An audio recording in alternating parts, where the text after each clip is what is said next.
Judy was boring. Hello. Then Judy discovered ChumbaCasino.com. It's my little escape. Now Judy's the life of the party. Oh, baby, mama's bringing home the bacon. Whoa, take it easy, Judy. The Chumba life is for everybody. So go to ChumbaCasino.com and play over 100 casino-style games. Join today and play for free for your chance to redeem some serious prizes. ChumbaCasino.com. No purchase necessary. Void where prohibited by law. 18 plus terms and conditions apply. See website for details. With the Lucky Land Slots, you can get lucky just about anywhere.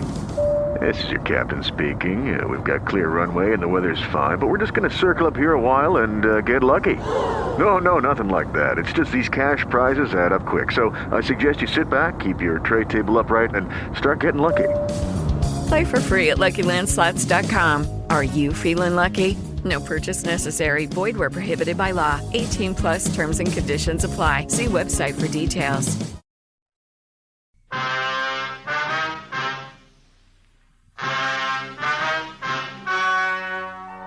The story you're about to hear is true. Only the names have been changed to protect the innocent. Fatima Cigarettes, best of all long cigarettes, brings you Dragnet.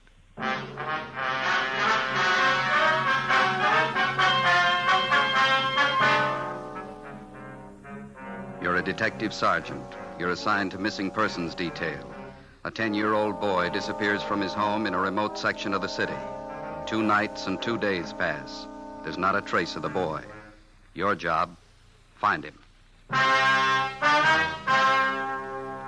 Friends, compare Fatima with any other king-size cigarette. You'll find a world of difference. Yes, in Fatima, the difference is quality.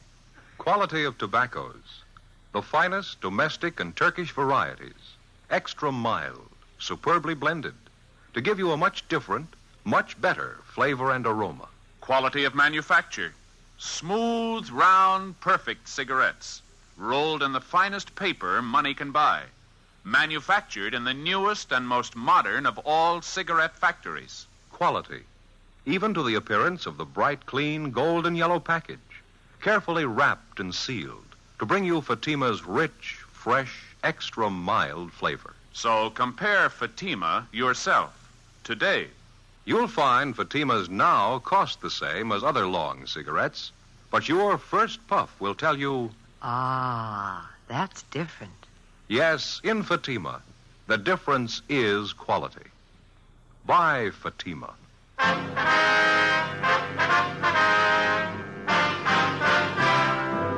Dragnet, the documented drama of an actual crime.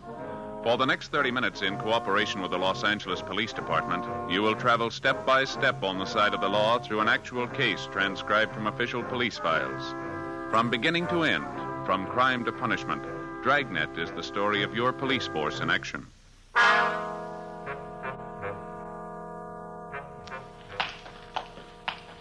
It was Wednesday, August 4th. It was hot in Los Angeles. We were working the day watch out of Juvenile Bureau. My partner's Ben Romero. The boss is Inspector Bowling. My name's Friday. We were on the way out from the office, and it was 2:25 p.m. when we got to Bowers Avenue, number 1218. Yes. Police officers, ma'am, we'd like to see Mr. Sherman. Oh, certainly, officers. Won't you come in? Thank you very much. I'm Mrs. Keller from next door. I saw you around here yesterday. Yes, ma'am. Came over this morning to look after poor Mr. Sherman.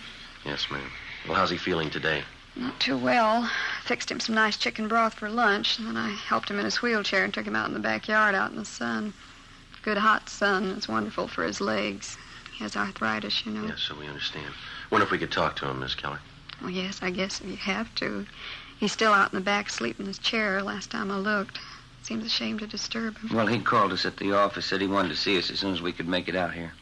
Was it about his grandson, Jimmy? They found him yet? No, ma'am. Searching party's combing the area. There's still no trace of the boy. Did any of the other officers who were out here covering the neighborhood talk to you, Miss Keller? Oh, yes. There was Mr. Lorman, Detective Lorman. Yes, ma'am. I told him everything I knew about Jimmy's disappearance. It was right after dinner hour on Monday. It was about 6:30 last time I saw Jimmy. I see. I came out the side door to empty the garbage, and I saw Jimmy hiking up the side of the hill there, just in back of the house, all by himself. A nice boy. As far as you know, Mrs. Keller, Jimmy is Mr. Sherman's only living relative. That's right. His only relative, his only grandchild. Mm-hmm. Jimmy's mother and father were killed in an auto wreck. That was 3 or 4 years ago. Sherman's had a terrible lot of tragedy. Jimmy and his grandfather, they're the only ones left. You can't think of any reason why the boy would want to leave his grandfather, can you? None at all. Mr. Sherman's a wonderful man. Jimmy loved him, I knew that. Mm-hmm. Mrs. Keller! Mrs. Keller! Oh, that's Mr. Sherman. He's awake. We can go through the house out the back here. All right, ma'am. This way. Thank you. Go ahead, ma'am. Yeah, okay.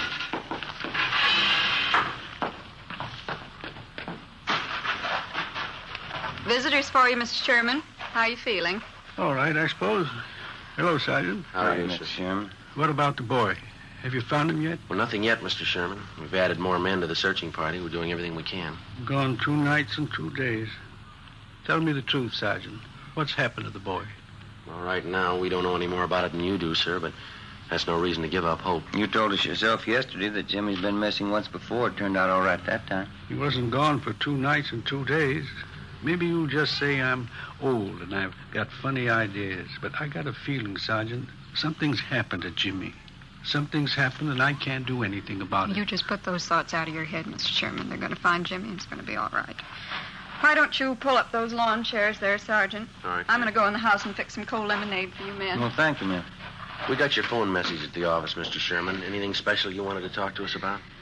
Yes, there was something. When you were talking to me yesterday, Yes, sir. I told you that Jimmy had on a brown jacket when he disappeared Monday night. Yeah. I was wrong, Sergeant. We found the jacket in his room. All he was wearing was a pair of blue jeans and this white sweatshirt. Do you think that might help any? Yes, sir, it might. We'll send out a supplementary description of his clothes. We'll see that everybody's notified. Just wish I could be out there with the searching party. Arthritis is pretty bad today. Caught me at a terrible time. Don't know what I'd do if anything happened to the boy. I know we've asked you this before, Mr. Sherman, but can you think of any reason at all why your grandson would want to leave home? No, sir, no reason at all. Those 2 collie pups over there in the pen. Jimmy just bought them last week with his own money. Saved up to get them. I see. The boy's crazy about dogs. That's why I say he just wouldn't pick up and leave everything. The boy and me got along fine. No reason for it, Sergeant. Something's happened to the boy. I just got a feeling. Officer, Yes, ma'am? a telephone call for either one of you. I'll get it, Ben. I'll be right back. Yeah, right.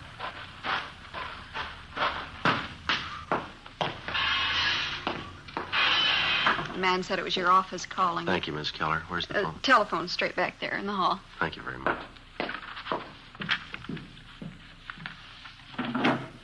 Friday talking. This is Bowling, Joe. Just heard from the search party up in the hills. Oh, did they find something? Yeah, in the Elysian Park area by the upper reservoir. Uh-huh. Found a pair of kids' trousers right by the edge of the water. What kind of trousers? Blue jeans, nothing in the pockets. They'll start dragging for a body as soon as they get the equipment. Check it out with the grandfather, huh? See if the boy was in the habit of hiking up there around the reservoir. Right. We'll call in just before we leave here. Right, Joe. Right, bye.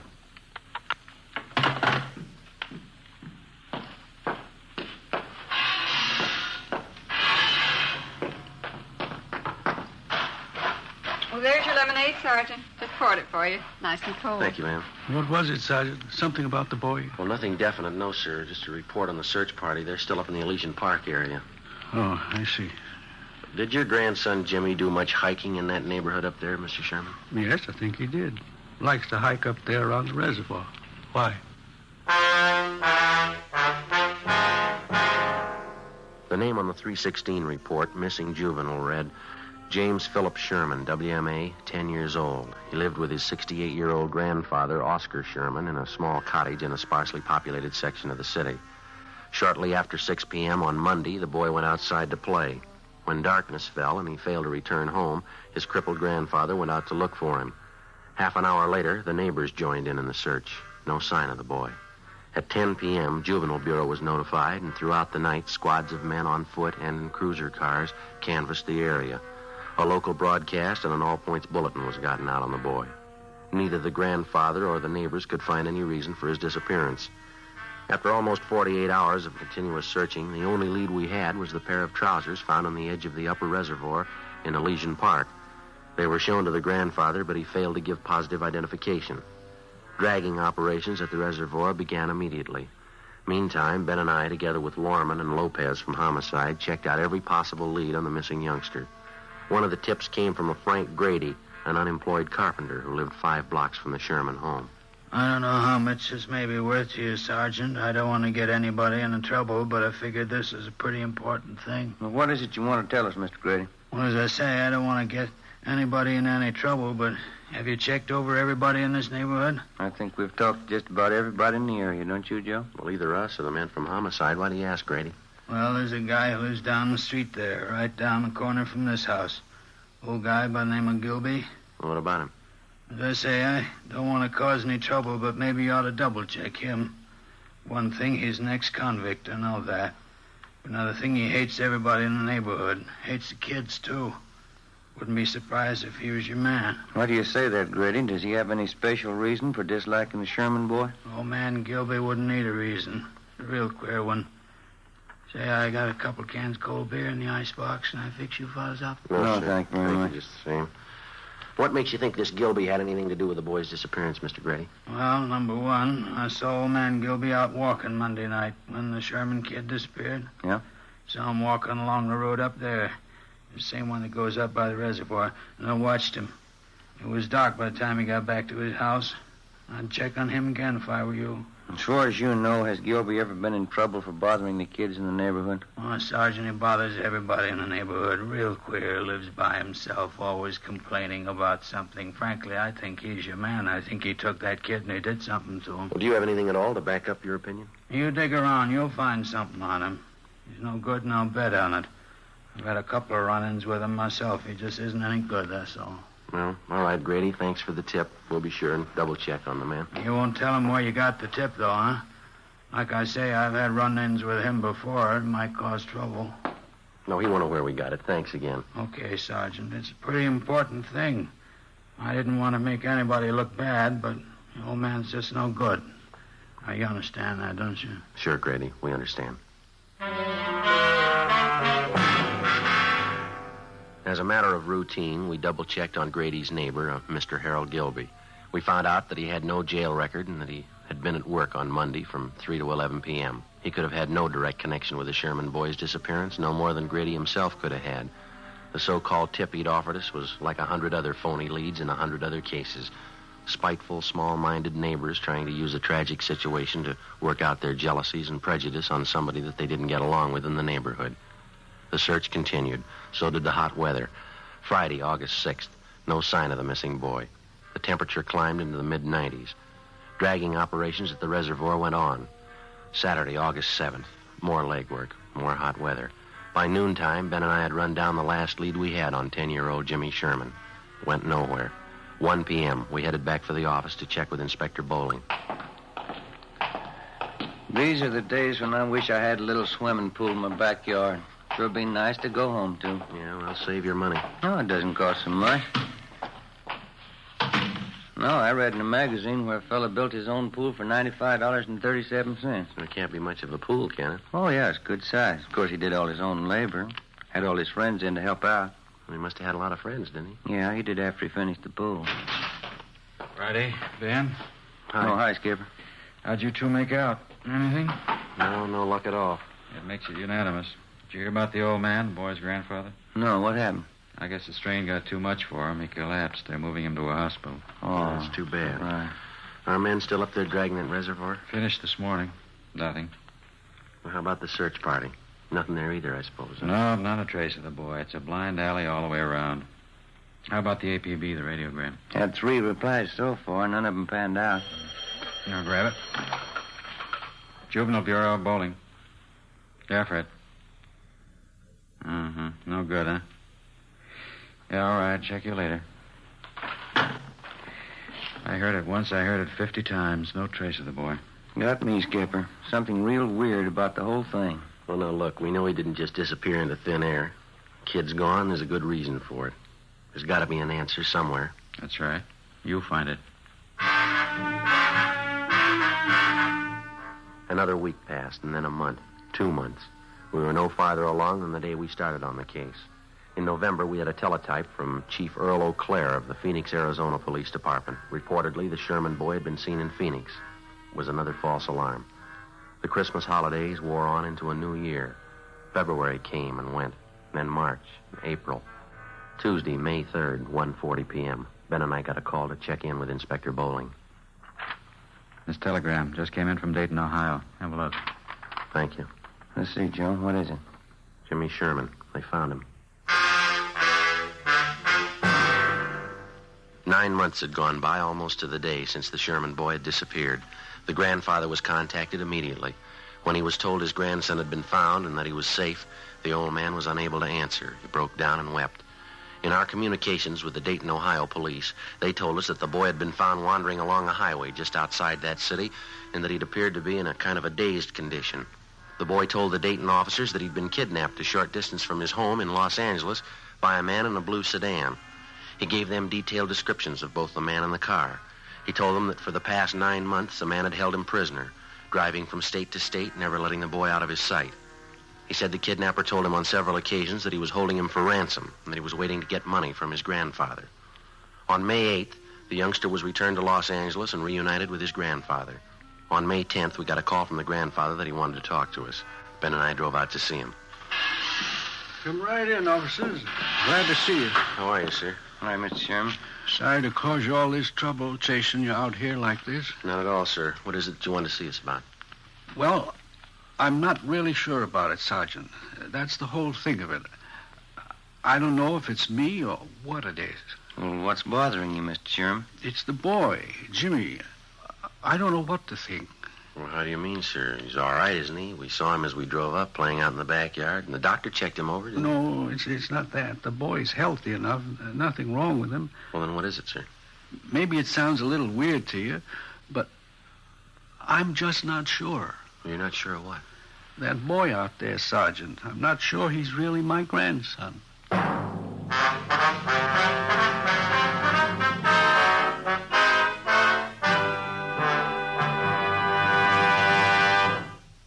You are in the communications division of a metropolitan police department, the teletype room.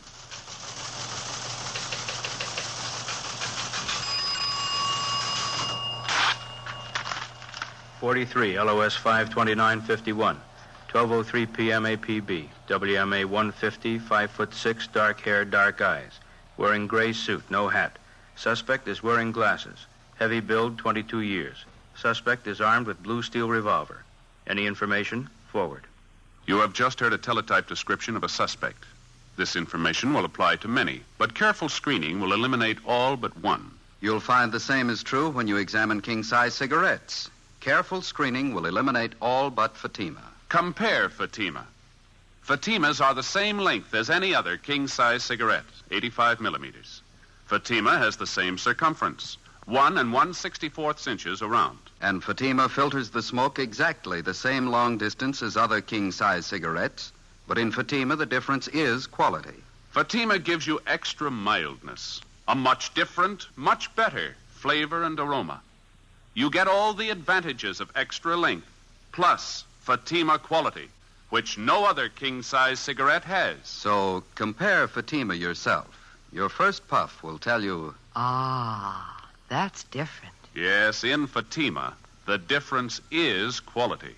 Best of all, long cigarettes.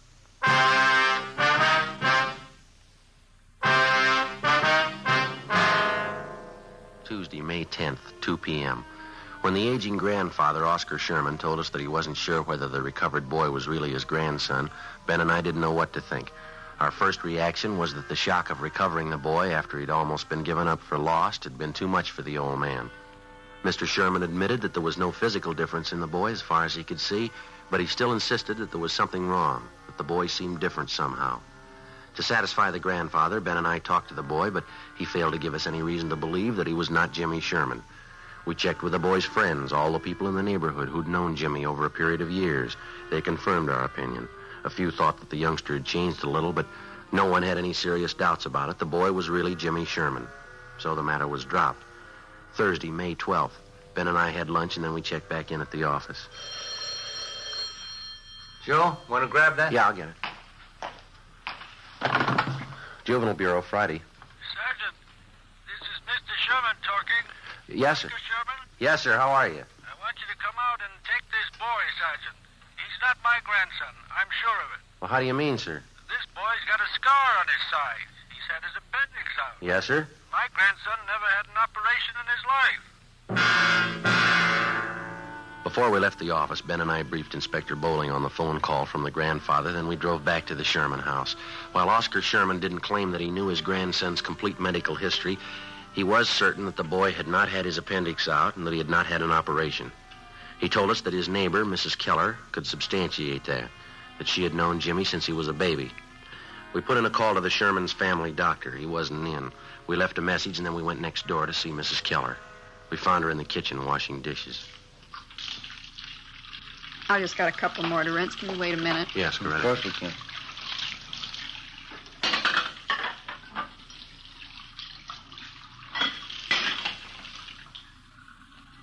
No, to tell you the truth, Sergeant, I just don't know what to think about Mr. Sherman.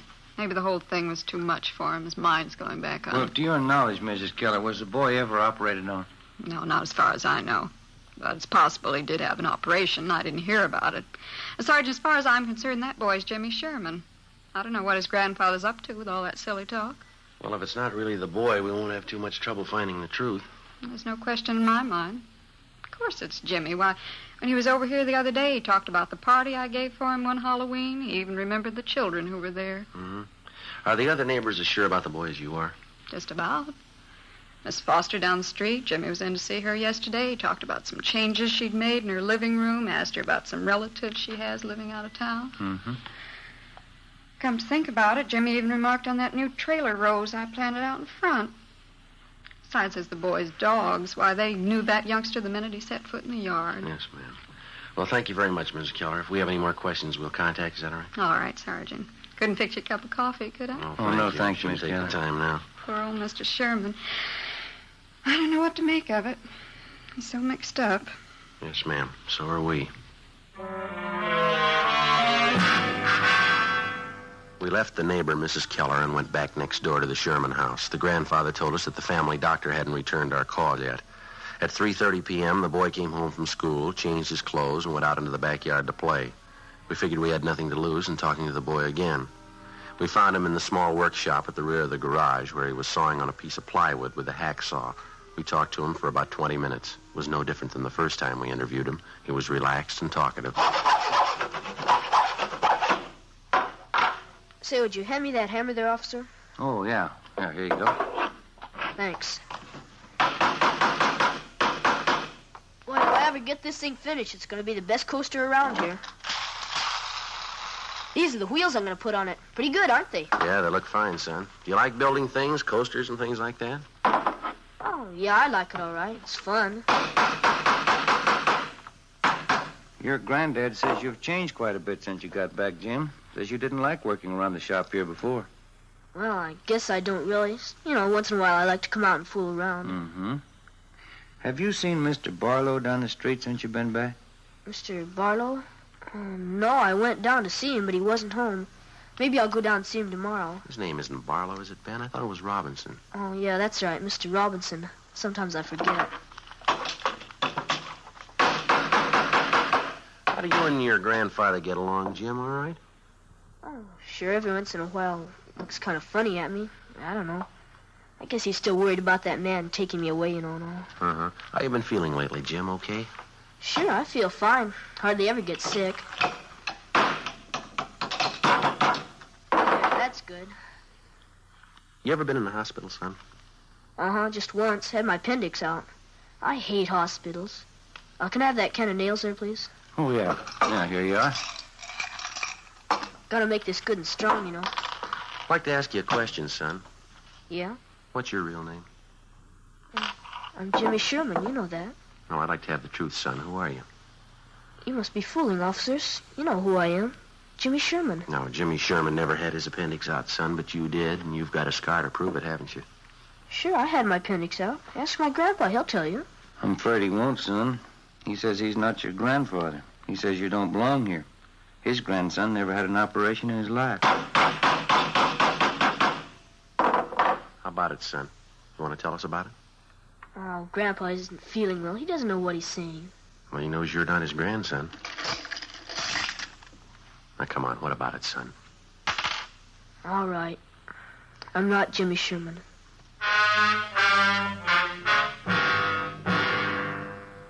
He told us his real name was Donald Rush. He said he'd run away from his home in Springfield, Ohio 2 weeks before.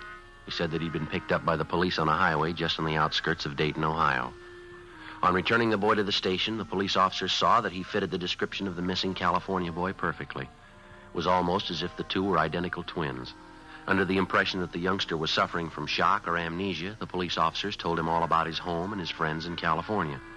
They gave Donald Rush all the information that they had on the missing Sherman boy, all the newspaper stories, pictures, the dozens of teletypes and circulars which had been sent across the country in an effort to locate the missing youngster.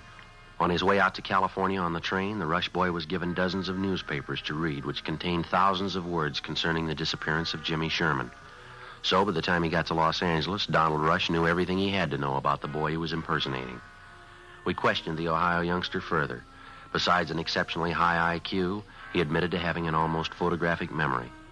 We took him in the house to face the grandfather of the boy that he'd been impersonating, the boy who was still missing. Mr. Sherman. Yes, Sergeant. Sit down, won't you? The boy here has a confession for you. He wants to tell you himself. I think I know. I was right all along, wasn't I, Sergeant? I didn't mean anything by it, mister. I just thought it'd be fun to make out like I was somebody else for a while. You wouldn't know the difference, would you, Sergeant? No, sir. I'm afraid I wouldn't. That picture over there on the mantel and the boy here, they look exactly alike to me. There's only one thing I'd like to know, son. Yeah? Why'd you do it? Why'd you try and fool me? Oh, I don't know, mister. I ran away from home, and the cops picked me up near Dayton. They thought my name was Jimmy Sherman. They said I was a missing kid from California. Why didn't you straighten them out right then, son? I was kind of afraid, and if I told them what my real name was, they would have sent me back home. So I just let them think I was really Jimmy Sherman. And they seemed to be pretty sure I was. How long did you think you could keep it up, son, pretending you were somebody else? I don't know. Guess I never thought much about that. I got here, and everybody was nice to me. I just didn't think about anybody finding out.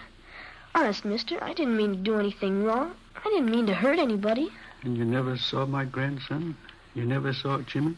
No, sir. I just got on the train. They brought me out here. You don't know where he is? You don't know how he is? All right, try to take it easy, Mr. Sherman. Why would you do it, boy? You're a stranger. Why would you try to fool me about Jimmy? I'm sorry, mister. I didn't mean it. Honest, I didn't mean it. Thought I had him back. Thought I had him back. Come on, Ben. Let's go, son.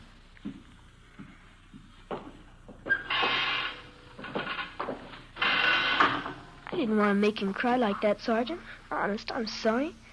Couldn't you just let me stay here with him? No, I'm afraid not, son. I won't do anything wrong. Don't you think I could just stay here with him? I'll go right back in there now and tell him I'm sorry. Yeah, I'm sorry too, youngster, but you're not the boy he's looking for.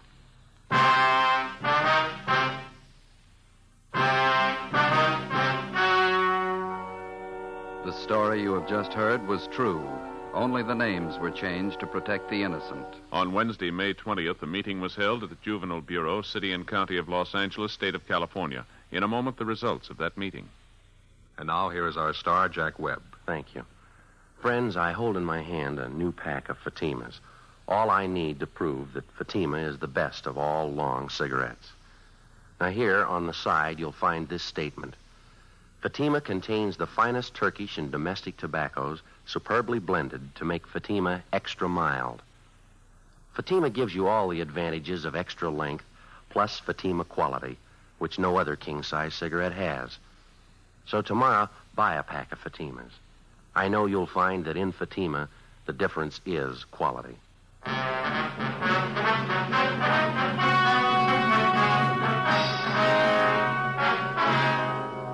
Donald Rush, who impersonated missing 10-year-old Jimmy Sherman, was returned to the custody of his parents at their home in Springfield, Ohio. 4 months later, the body of Jimmy Sherman was discovered buried on a farm on the outskirts of Riverside, California. The boy had been murdered. His killer, a farmer in the neighborhood, was subsequently apprehended and brought to trial. He was found guilty of murder in the first degree and was executed at the state penitentiary, San Quentin, California.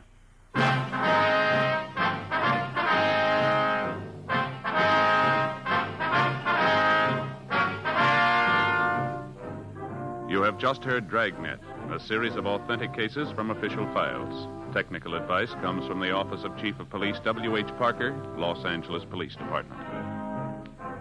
Fatima Cigarettes, best of all long cigarettes, has brought you Dragnet, portions transcribed from Los Angeles. Stay tuned for Counter Spy, next over most NBC stations.